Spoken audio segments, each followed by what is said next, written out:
Hello, everybody. I'm going to quickly introduce myself. My name is Bibi Yasmin Katsev, and I am the Executive Director of the District Charter Alliance. Thank you to everybody who has joined us today. We are getting started. Actually, we'll just go ahead and get started right now because it looks like a majority of our RSVPs have already joined us this morning. This is the third webinar in our webinar series.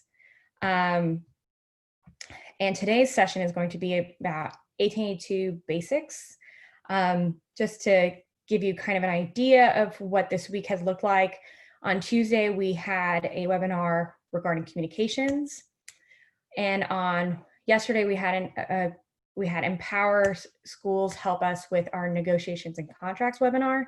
Today is going to be an overview on all things 1882, what it is, how do you get it started, what is expected of a partnership, pretty much all the steps before the doors open in that school in the following school year.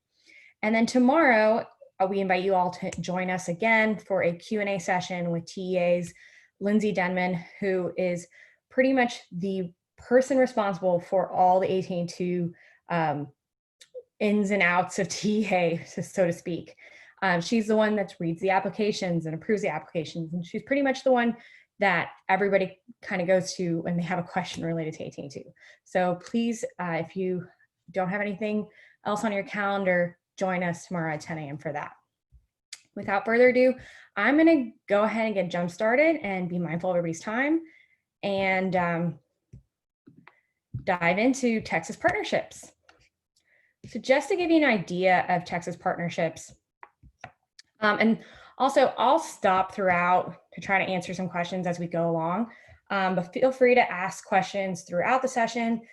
Feel free to put them into the chat box or the Q&A box. We'll do our best to monitor those questions and answer anything that may pop up. Texas partnerships, you probably have heard various different ways of what these are called. They used to be called 1882 partners or district charter partnerships.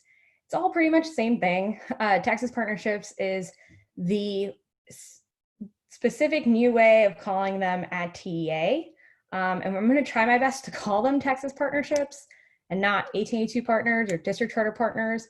But that is the official title of these 1882 partners.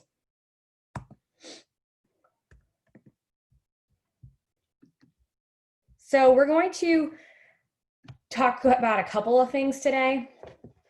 I'm going to give a little bit of a historical background on how these partnerships actually began in Texas, followed by what are partnerships. We're going to spend a little bit more time on the what are partnerships and how do you start a partnership. This is a very complex map and transition to go through. So it won't be something I can talk about in 2 or 3 minutes. And that is kind of why we spent a little bit more time yesterday on pieces of the process. We're going to end today with what are the benefits of a partnership? How does it go through TEA's review process? What does that look like? And then a landscape of how partnerships are today, including resources available for partners that are going through the process or are in the process. And then I'll leave it up to any questions. So kind of start with who were the innovators of these partners. Back in 2011, the first partnership that ever occurred in Texas was between Sky Partnerships. And that included Spring Branch ISD, KIPP Texas, and Yes Prep. These two charters, KIPP and Yes Prep, came together with Spring Branch and created a 3-way partnership in Spring Branch. And it was truly innovative. I mean, these leaders really just wanted to provide something different for their community. And if you think about it, this is 2011. They, I believe last year, had their first graduating class that went through the entire program. So there's a huge community input buy-in now that has seen the longevity of these programs. And Yes Prep and KIPP have been able to expand within the district. In 2015, Uplift Education and Grand Prairie ISD partnered up and created the Upliftly Preparatory Academy. This school has now, as of last year, expanded to the secondary level and has also fed into the partnership of a district and a charter coming together, working together. Most importantly, it's pretty unique that these two partners came together, these two districts came together with partners basically on an innovative strategy. How can we provide something different? How can we provide a portfolio of choices for our families? And how can we meet the needs of our communities? And sometimes these partners aren't necessarily purely innovative. When Yes Prep decided to buy a building in Aldine ISD, Aldine's superintendent at the time knocked on Yes Prep's door and asked them to, instead of building a new building and taking students and being a competitor, let's make a partnership. So sometimes these partnerships may come from pure innovation, and some of them may come from the fact that the charter school's opening up a charter in the district, and the district doesn't want the students to go away. They want the students to stay in the campus. And that is why you have actually now 3 districts that really led the charge and were behind putting out 1882. So when districts like Spring Branch and Grand Prairie were doing these partners, they decided to create the law SB 1882. And it was called for the longest time, whatever the bill was, the bill number it received on the day it was filed. The bill ended up being filed by Senator Menendez from San Antonio and Senator Betancourt out of Spring Branch area, Houston area. And it passed overwhelmingly in the House and the Senate. And the bill obviously evolved. It became not just an innovative strategy, but also a turnaround strategy for schools to whether it was provide a different alternative for their students and their families, or to provide something that would turn a school from an F or a D to an A or a B. Pretty much provide more high quality seats for students. After the bill was passed, it went over to TEA, and TEA created lengthy rules for 1882. They were released in March of 2018, which was enough time for districts who were really following this process and monitoring it to quickly turn around their first round of applications in May. That allowed for the first schools to open up in the 2018-2019 school year. These schools you're seeing here it was about 8 or so schools that actually opened up in 2018, in the fall of 2018. And what we saw were school leaders who were just following it very closely and already had all their ducks in a row to get the paperwork in. In the following school year, we saw a huge jump in partners because people had about 1.5 years to prepare for a partnership. So the second round of partnerships started in 2019 and are currently in session, possibly virtually, but they're currently in session. Throughout this past year, though, we've had updates to the rulemaking completed by TEA, and those updated rules came out in March of 2020.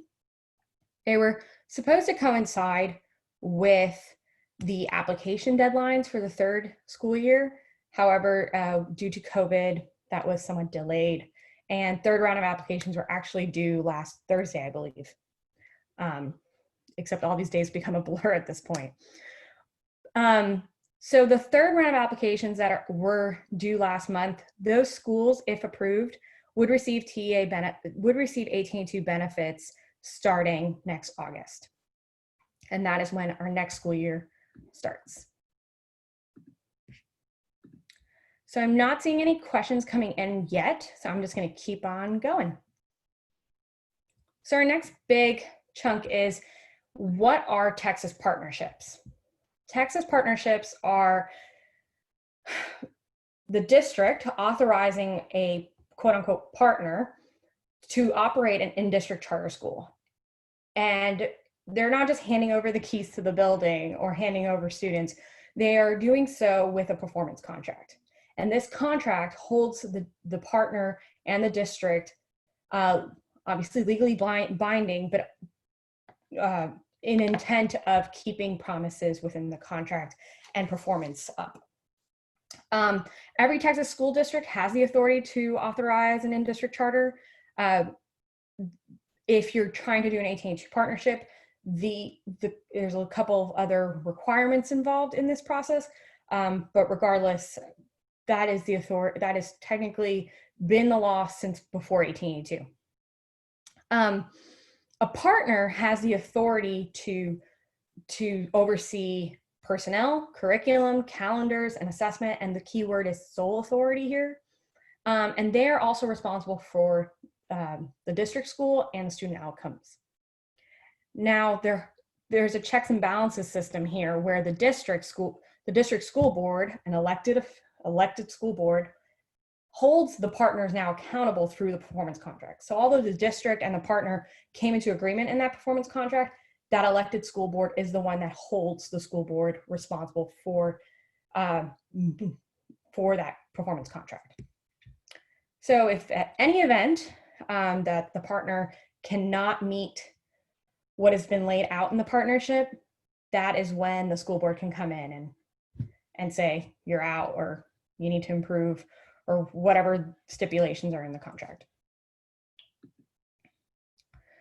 So we've said the word partner a lot. What is a partner? Texas has two forms of partners. The first one is, or I'll actually elaborate on existing contract partners first. An existing partner is a currently run district authorized or state authorized charter school that has been in existence for at least 3 years in Texas and has an acceptable academic and financial performance. And no one in the partner has any affiliation with a previous revoked charter. Currently, as of today, it really only is a currently run state authorized charter that would meet this criteria. And it is only a state authorized charter that has been around and has performed really well.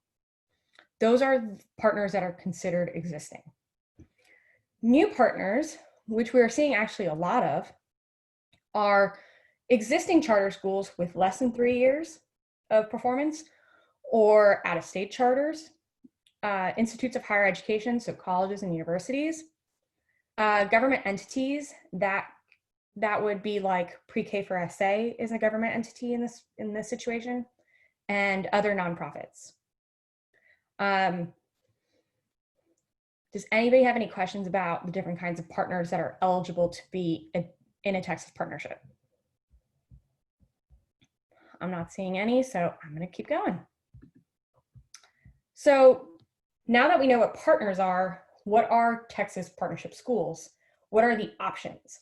There are 3 options. There's only one option when it comes to a turnaround campus. A turnaround school is a school that has received an overall F rating in the 2018-2019 school year. These are campuses that are on the brink of being shut down, or they've just haven't met the bar in some of their accountability measures. And these schools are eligible for a turnaround partner. For an innovation school, there are 2 routes you can take. You can create an innovation partnership with an existing school in the district that has received an A, B, C, or D in the previous school year. These are pretty much, the building exists, the students exist, the partner comes in and pretty much takes over that specific campus. The alternative approach in an innovation school is a new school, and it is defined as a new school because it requires a new CDN number. This is seen if you are trying to do, an adult dropout recovery program, or a pre-K partnership, or you want to provide a completely new program in your school and you have the facilities and the resources to do so, and you are interested in bringing new students to that campus. What is important to understand with the new schools piece is you don't necessarily know how much money you're going to get from this partnership. because the numbers aren't calculated until the end of the school year when you have an accurate ADA number to work with. TA can work with you to figure out what that estimated number is, but just keep in mind that there is this new school opportunity that is an innovation approach that partners can take. So now we're going to go into how do you create a Texas partnership school? Districts must adopt, the first thing they can even do before they start this entire process is a district must adopt TA's model local partnership authorizing policy. This is called also, charter authorizing policy. Pretty much you have to set standards in your district and within your school board about what you are accepting to authorize in this program. You cannot apply for 1882 or Texas partnership benefits without this model partnership authorizing policy already adopted. TA will look for this, and if you do not submit it, it is an incomplete application. And this is completely done by the district. The partner is not involved in this process. The next step would be identifying schools where the partnership would be beneficial. This is kind of unique because, and this requires a lot of research. Sometimes this is done even a year before you're looking for a partner. You're trying to figure out what is the landscape of your district, what are the needs of your district, what are the needs of your community. You should really create clear expectations as to what are you looking for, how does this meet the needs of your community, and then most importantly, when you are selecting a campus, what does the campus need from a partner? Is the campus struggling with social emotional learning, or is the campus struggling with dropouts, or is the campus been failing for 4 or 5 years? Is it a turnaround approach? Is it an innovation approach? It's important to identify the schools because you're going to find higher quality partners if they know what school they're going into and what program you're looking for. After you've identified the schools where a partnership would be beneficial, it's important to engage your community. Engaging your community is your make it or break it sometimes. It can really cause a lot of havoc and stress if you don't have community buy-in and support in this process. One of DCA's biggest talking points is we don't encourage districts to do this if you don't have the support of your communities. Now, I know Tracy spent quite a long time on Tuesday talking about communications and engagement of the community aspect, but pretty much engaging your community can mean so many different aspects. I highly recommend that when you are identifying schools and you do identify a school, you bring in your community members from that school and you establish open sessions, work groups, focus groups. You allow them to ask questions, voice any concerns or maybe interests. A lot of the times, what I've seen is even, especially if you're doing this in a high school setting, you may want to invite your high schoolers in and ask them, hey, what would you like to see in your campus? What would you really want to see changed? And you can also, this is an opportunity to hear from community to know what their non-negotiables are. If they don't want to lose their football team, that's a big deal. You may need to figure out how you're going to include that in and fold that into your 1882 partnership. So those are little things that you may not think about or may not realize are huge importance in your community, and you will need to set that expectation. This is also an opportunity for you to communicate the reasons for a partnership. This isn't just a financial gain that a lot of people will hone in like, oh, you're only doing a partnership because you're going to get money. This is not what the intent of Texas partnerships are. You really need to explain to your community, why do you want a partnership? Why can't you do the things you need to do in the school? without a partner hand in hand. Parents really don't really care about the laws and all the minutiae little details. They want to hear the why. They want to hear the why you think this is the best choice for this school. And as soon as you have answered the why, you're going to have support from a lot of families.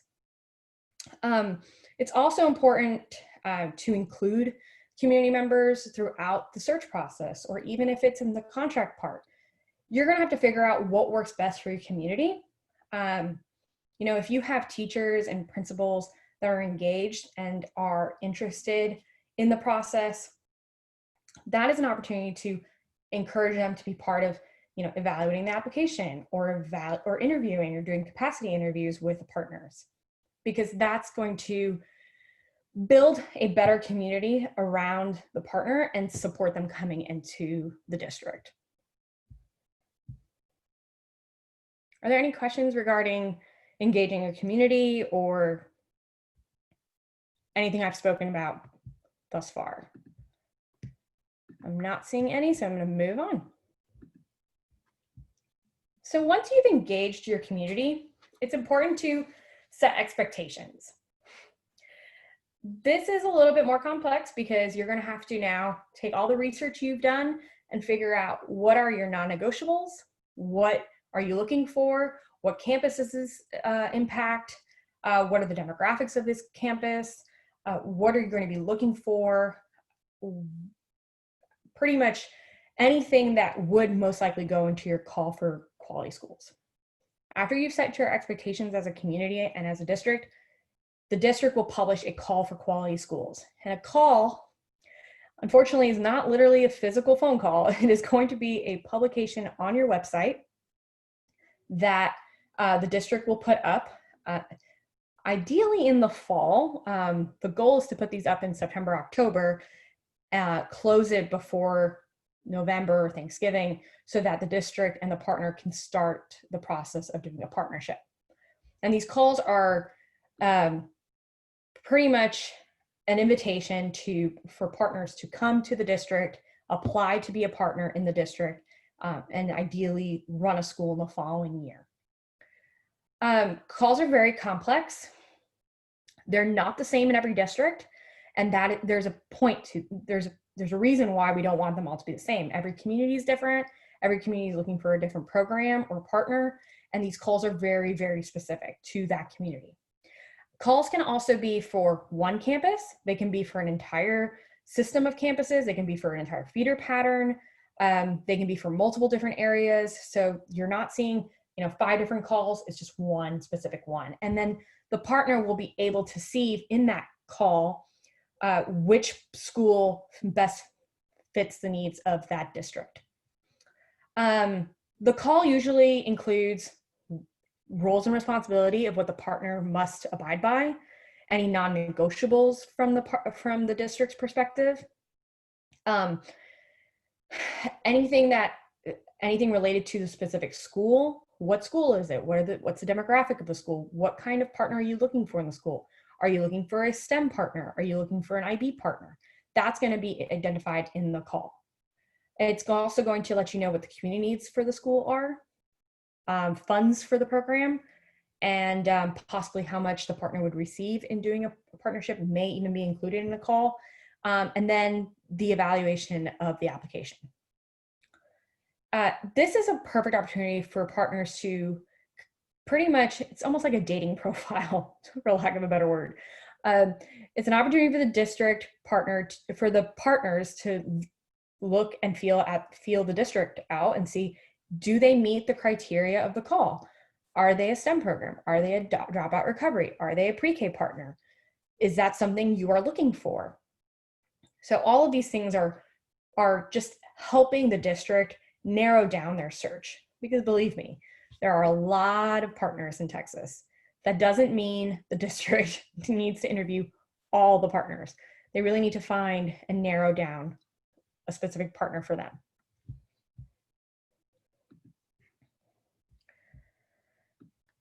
After the call is published, there's a couple things that There's a couple things that go into from publishing the call to meeting the partner. And some of them include collecting and evaluating applications from these calls, simultaneously attending a TEA webinar, evaluating the applications, doing capacity interviews with the partner. This is an opportunity for when you're engaging your board, bringing your board out to the partner schools and campuses. Most importantly, you want to make sure that the partner and the district are on the same page for various different aspects of running a school. If the partner has some non-negotiables that the district just can't let go, this is an opportunity for either for the district and the partner to hash it out or to walk away. And that's okay, because it probably isn't a good fit. When it comes to engaging your board, what we're seeing a lot is board members coming out to a school or a campus, touring the school, having capacity interviews with that partner, doing a lot of one-on-one visits, or having the partner meet with the principals and the teachers, explaining what they do and what they provide. And again, you're doing all of this research and development while meeting other criteria, whether it's collecting and evaluating the application of the partner or attending the mandatory TEA webinar. If a district or partner does not attend the mandatory TEA webinar, you cannot move forward with your application, because it is equivalently mandatory as adopting that model policy contract. I'm going to pause real quick and answer some questions relating to the calls. I know Amanda List just asked, if a charter is interested in a partnership, how do you find a district that is interested in an 1882 partnership? That's a really good question. Over the last, I'll say the last 2 years, because that's really what we've seen. It's been a hunting game. You either can call TEA and ask TEA, hey, do you know what districts are interested in 1882? Or you're searching through, 1,200, probably not 1,200, but a good amount of districts that are in this work and are interested in partnership, and you're looking for their calls. There isn't a catch-all at the moment. DCA is working on creating a web page where y'all can see what districts are doing their calls and when their calls are due. And from my last conversation with TEA, if there is nothing inhibiting their process with COVID, they will also have a landing page that includes when districts are doing their call for quality schools. And from the perspective of an outsider, I think it helps and is beneficial for both parties, because there are a lot of districts who struggle to find high quality partners or partners that meet the needs of their community, and vice versa. For partners to find districts who are interested in the work. So as of right now, it's all over the place. Hopefully by next fall, we can tighten that up. In addition, we also host several different convenings between DCA members, out-of-state charters, in-state charters, nonprofits, universities. We hope to continue doing those in the fall, and it's a more so of a matchmaking event, I would say, where districts can jump from one table to another, or do a more meet and greet opportunities to meet partners. We've found that this is pretty successful. We hope to continue this if we can all meet in person in the fall. And there's more than likely it'll be a little bit divided into different kind of categories of types of partners you're looking for. That's still up in the air exactly on how that works. So I think I'm gonna move on. So like I said, you engage your board. This is another part where the arrows in this chart can sometimes go back and forth between partner expectations, the application, board approval, negotiating performance contracts. After you have created a board approval, or after you've received your board approval to continue moving on with this partner, this is where it kind of goes back and forth between the board and negotiating a performance contract with the partner. The performance contract is something we spent an hour yesterday at a webinar on it, and we only touched upon 3 of the many different aspects of performance contracts. A performance contract, again, will go back and forth between the board, the district, and the partner. And to kind of go over a little bit what it includes, there are 6 things that are highly encouraged to be included in a performance contract. And that is the mandatory performance expectations. What are your financial and academic performance expectations from a partner operating one of your district schools? Staffing and personnel, what does this look like? Sometimes this will go back and forth because depending on TRS or coaches sometimes that are put into the system, veteran teachers wanting to move out of the program, going to a different school for whatever reason.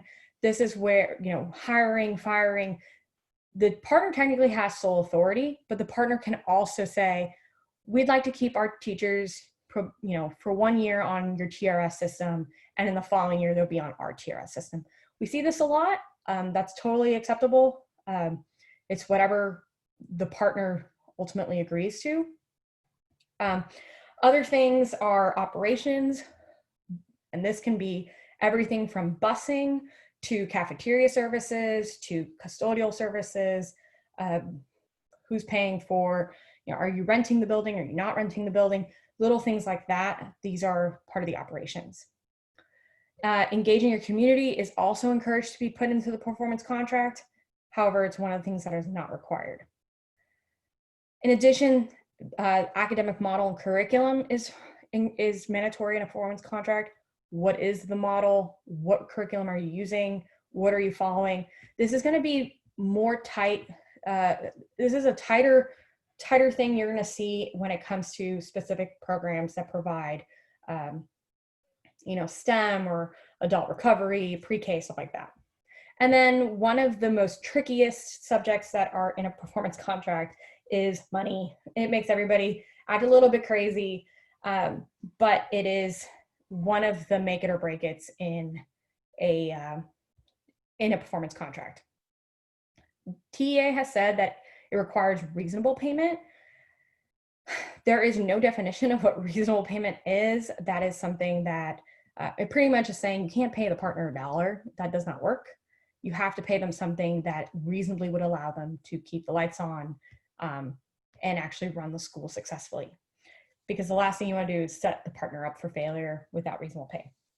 The contract, and I'll actually go, whatever is boxed in right now, those are the requirements. So everything is required except for engaging your community. That is actually not required in your performance contract, just highly encouraged. The big thing about a performance contract is this is not something that's done in a day. It's not something that's done in a week. If you have your call and Thanksgiving and you start your search and you start your negotiations and your research throughout December and January, you're looking at spending February and March hashing out this contract. And that's a very generous timeline. This can take a very, very long time. But this is also the opportunity for the district and the partner to figure out what is working, what is, are you engaging your community accurately? What are your non-negotiables? Things that come up that you did not foresee in the school, whether it's sports, busing, like I said, TRS. It's a very complex issue, and there are many different aspects of this contract that can make or break the partnership. And the last thing you want to do is you don't want to do a call and then do 2 months of research and development and figuring out what you like about the partner and what you want to see, and then lose it during negotiations.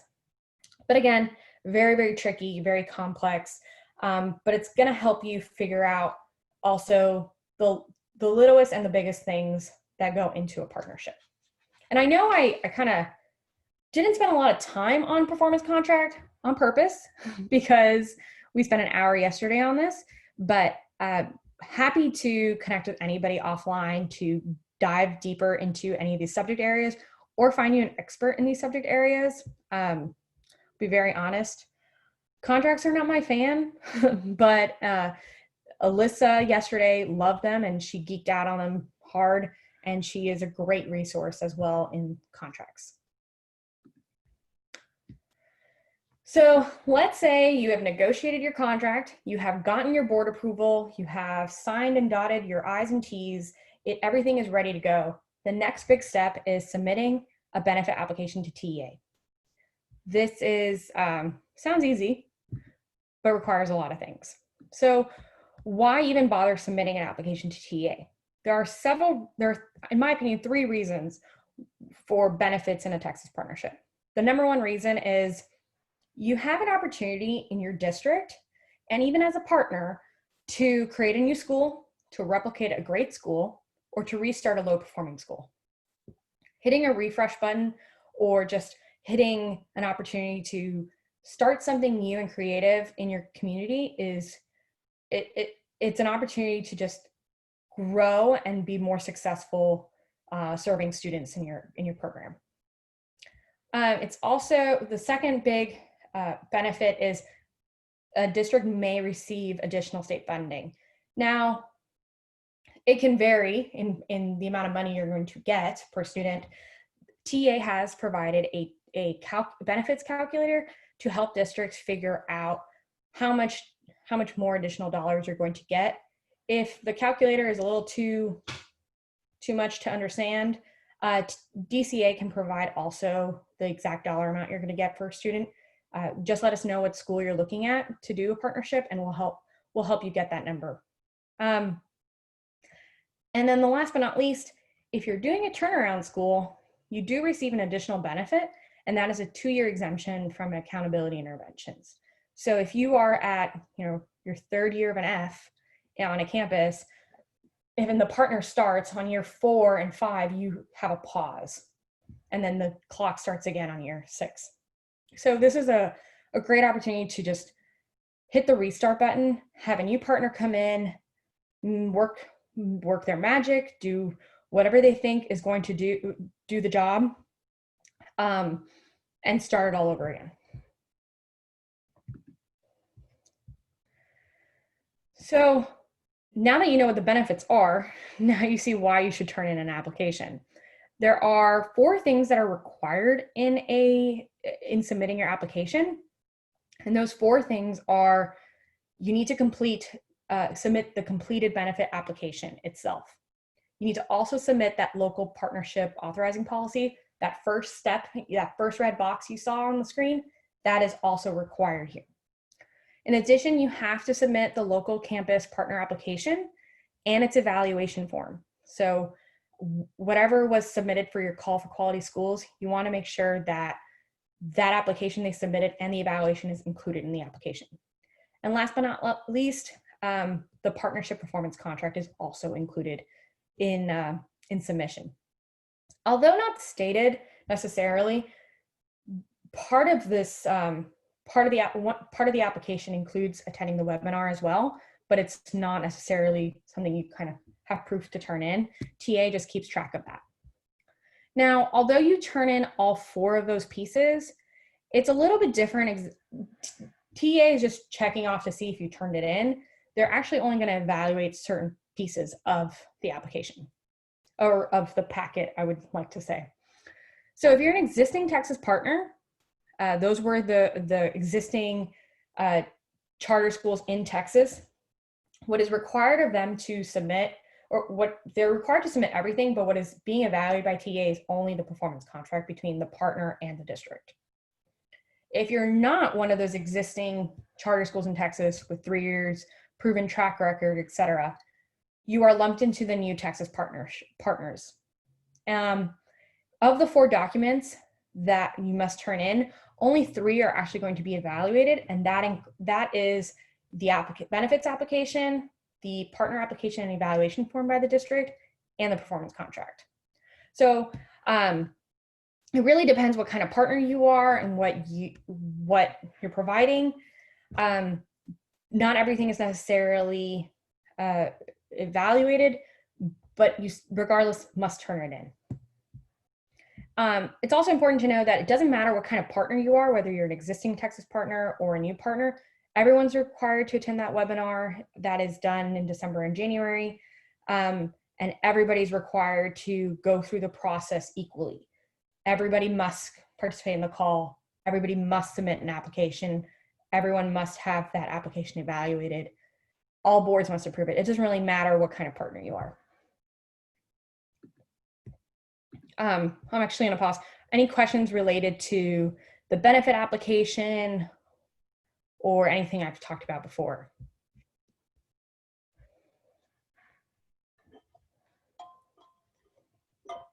I'm not seeing any, so I'm going to keep going. So once you've submitted your 4 items to TEA, TEA will look at everything and make sure that you've completed and turned everything in. And then they will evaluate the pieces of the application that is required. So again, for those existing partners, they're only going to be looking at that performance contract. They're only going to be reviewing that piece. And for the others, they'll be reviewing a couple more documents, but that is what the application review looks like. If TEA thinks it's necessary, if they have additional questions, if something was too vague or not strong enough in the application, they may or may not conduct capacity interviews. That is at the discretion of TEA. More than happy to, if you have questions about what capacity interviews look like and stuff like that, Lindsay can definitely elaborate on that tomorrow. And then last but not least, Lindsay will call districts and notify the district if they have been approved for TA benefits.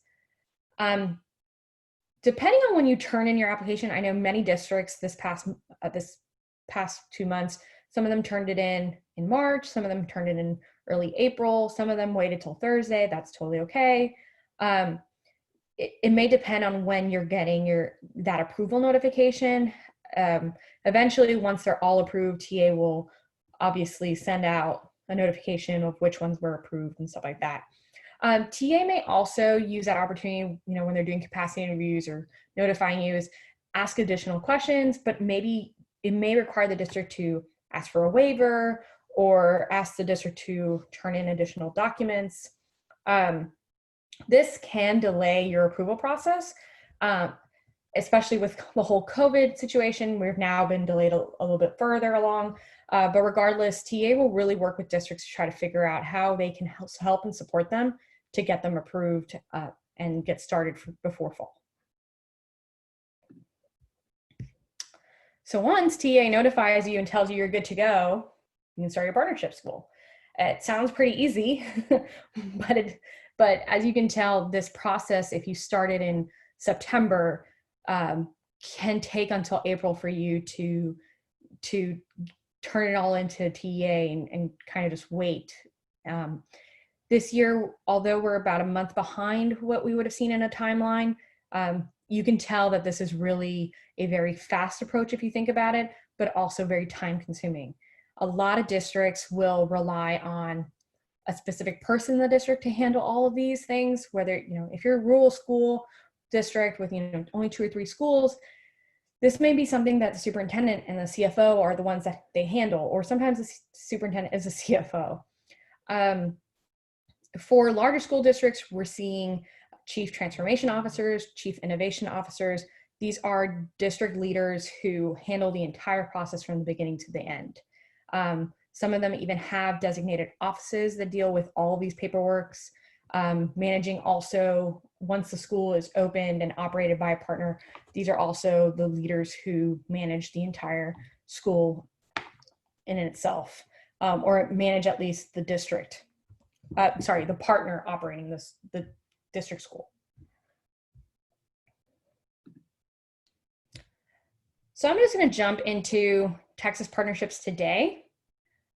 We have a lot of DCA members actually have partnership schools, not just the founding members here, but also innovative charter leaders, innovative universities and colleges, as well as new programs. They all offer a variety of different programs and options, and some of them have even done their own programs.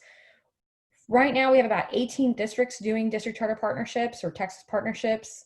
There are about 32 operators running about 85 campuses. And from the different routes you could take, 16 of them are turnaround programs. 20 of them are innovation new school programs. Like I said, those pre-K adult learning programs, you're going to see some of those being folded into that. And then 51 of them are existing innovation programs. I think the most common I'm seeing is with an innovation existing school is a charter school coming in and just providing maybe a STEM education program that was very interesting, very, I guess, asked for by the community, or an IB charter coming in, or IB partner doing a different program. That's where you're seeing innovative school programs coming in. So from the different operators and campuses, or from the different operators itself, we have about 7 of them doing early childhood operators. 4 are current Texas charter schools in Texas. 2 of them are out-of-state charters. 3 are colleges. 12 are new nonprofits that were formed, and 4 of them are school support organizations. Now, again, it's important to highlight that this PowerPoint was made prior to the April deadline. So this does not include people who have turned in their applications last week and are hoping to receive benefits next year. This PowerPoint will definitely have to change in a couple months. But as of right now, it really is important to highlight that partners across Texas and districts across Texas are all different. They're all responding to the needs of their community. If you're a district that can't afford to put pre-K programs, but you know that you have a really long pre-K wait list, or you want to do a Montessori model pre-K because the Montessori school in your district is just super successful, you may want to find an operator who can provide more Montessori programs. And that's kind of where you're seeing districts following the needs of their community. And this is just innovative ways. I will give a little interesting tidbit on, for example, Rural Schools Innovation Zone. That is considered one of the new nonprofits. This is where 3 districts came together and created a new nonprofit to provide services for all 3 of the high schools within that district. You know, whether it was providing nursing programs or CTE programs, you know, these are small rural districts who are using what they have and thinking a little bit innovatively of how they can provide a new instructional model for students in their community while also creating jobs.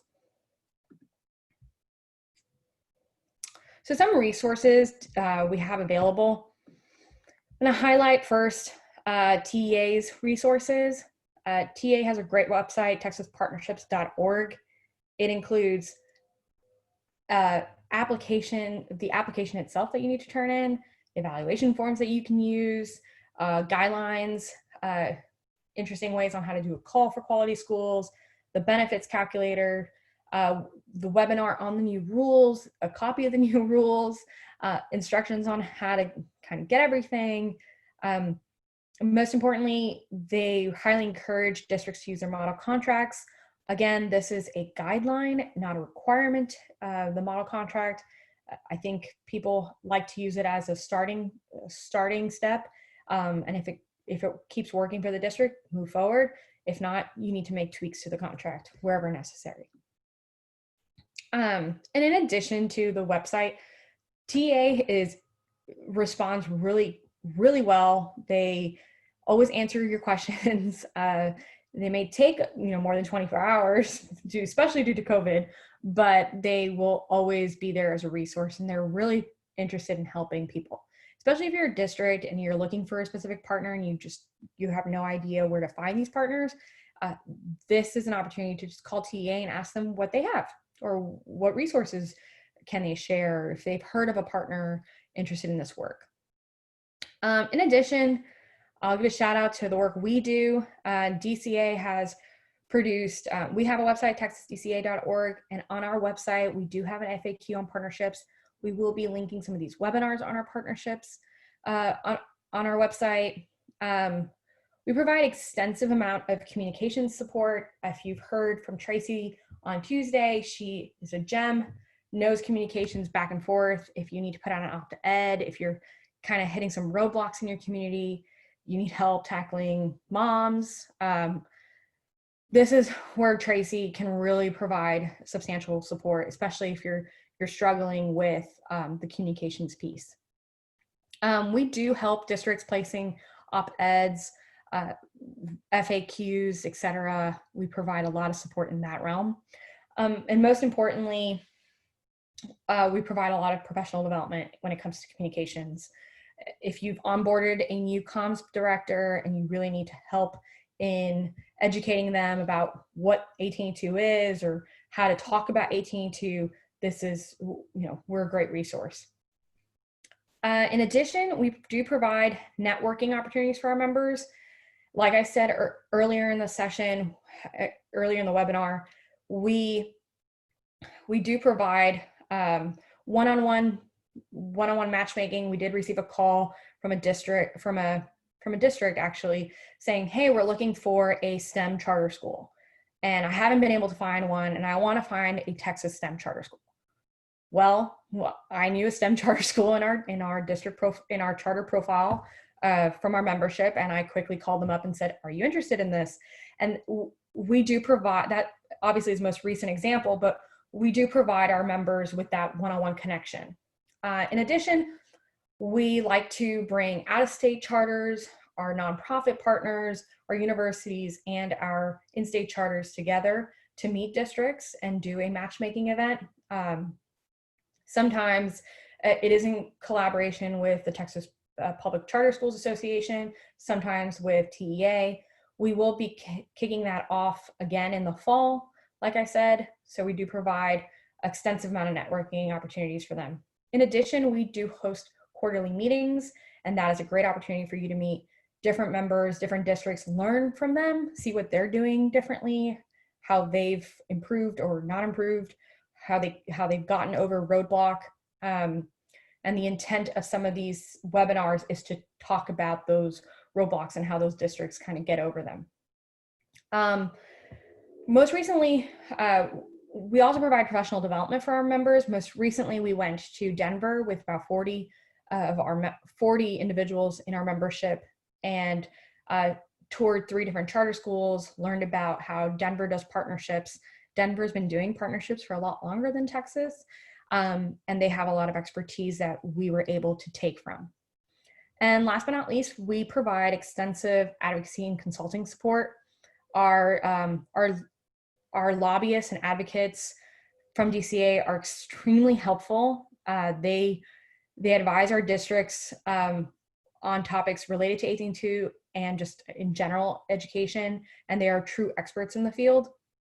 And we don't just provide services in session, but also outside of session, whether it was advocating for gear funds most recently, or also just creating and establishing relationships with our lawmakers and our districts.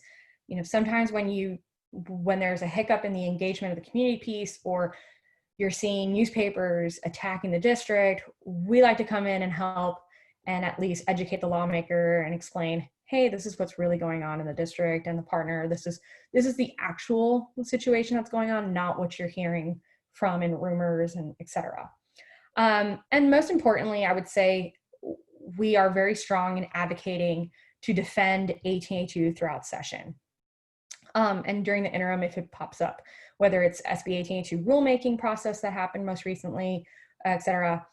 But also uniquely, when our member comes up to us and says, hey, we really need a single issue bill to help our partnership go forward in the following year, that's when we put up a bill, we fight for that bill, we help you get into the right doors at the Capitol, and just pass the bill pretty much.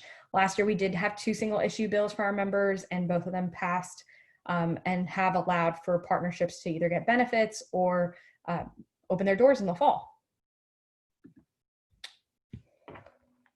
So that ends the session for today, but I still have about 10 minutes to answer any questions that anybody has. And you're more than welcome to submit them or to put them in the Q&A box.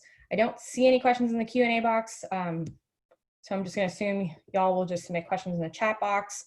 And that's pretty much all I have for today. If you do have a question and you thought about it, or even if it's related to another one of the sessions, feel free to email me. My email is bb.katsev@texasdca.org.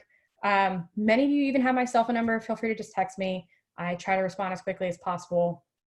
It's a little bit chaotic during work from home with a toddler, but we're all surviving. I think we're all dealing with our own chaos at the moment. And then just a reminder, Lindsay's going to be here tomorrow.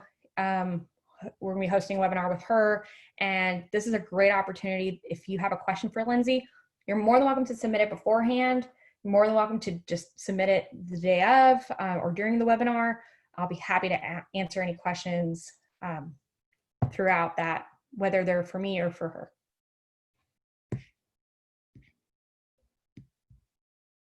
Okay. So again, I'm going to stay on. Y'all are welcome to hop off or stay on.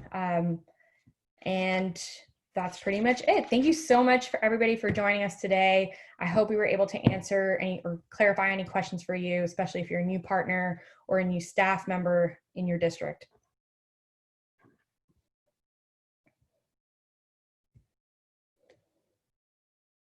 So I did see a question, are sample contracts available?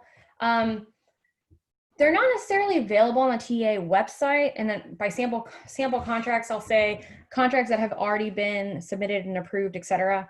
They're not on TA's website. However, some districts have published them on their websites. It's an easy question. We can ask some of our districts or partners if they're willing to share amongst members. Some may not feel comfortable with it, some may. That's going to be a one-on-one question. I know we do have some district members on right now that may be able to say, yeah, I'll send you a sample. I can probably get you some samples, Amanda, but I don't think they're publicly shared necessarily with the entire internet. But I'll offline with you and try to find you one.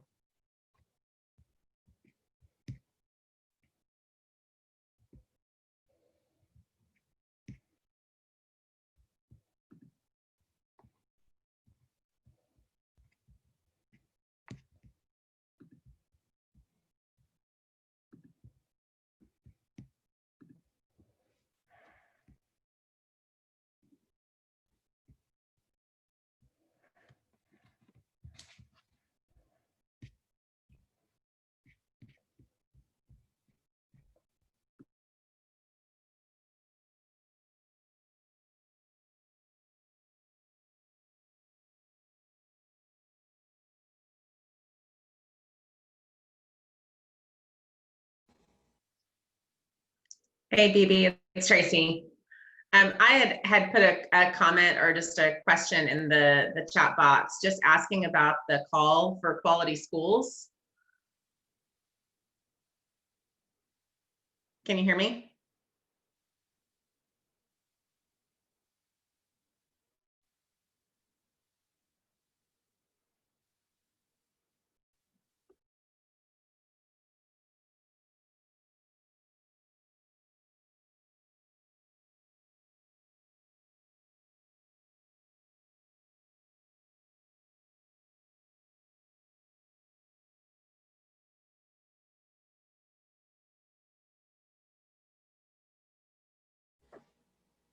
Can you hear me now?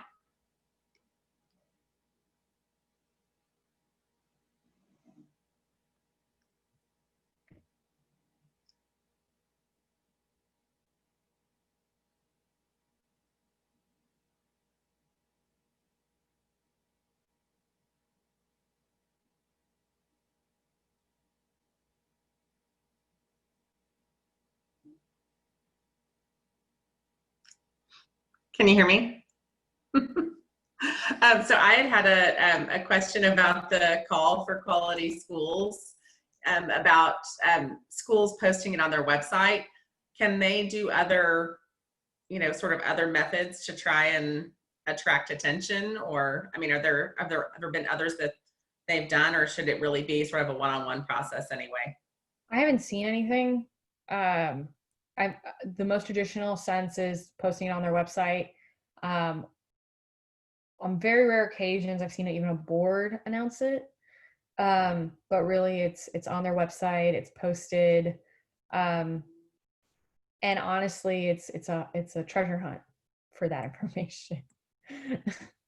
It's more about trying to go and sort of find that proven partner versus just, putting out a big ad in the paper and saying, come all. Yeah, pretty much. Pretty much. Ideally, ideally, if TA posts this on their own website, it'll be a lot easier for people to get that information. And then if DCA posts it on our website as well, that would be also beneficial for members. Also for just districts to kind of see how the different calls look like. I think sometimes districts only do their own call. They don't see other people's calls. And then partners are overwhelmed because they're seeing, they literally would have to go through 1,100 school districts to see if they did a call. Really, it's about 40 maybe that actually do a call. But then if you're an out-of-state charter that's very new to the game, and you may not have the resources or the consultants hired, you don't even know where to begin if you don't call TA first and kind of ask them to navigate that. But yeah. Great, thank you.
So I don't see any other questions coming in, so I'm just going to end the meeting.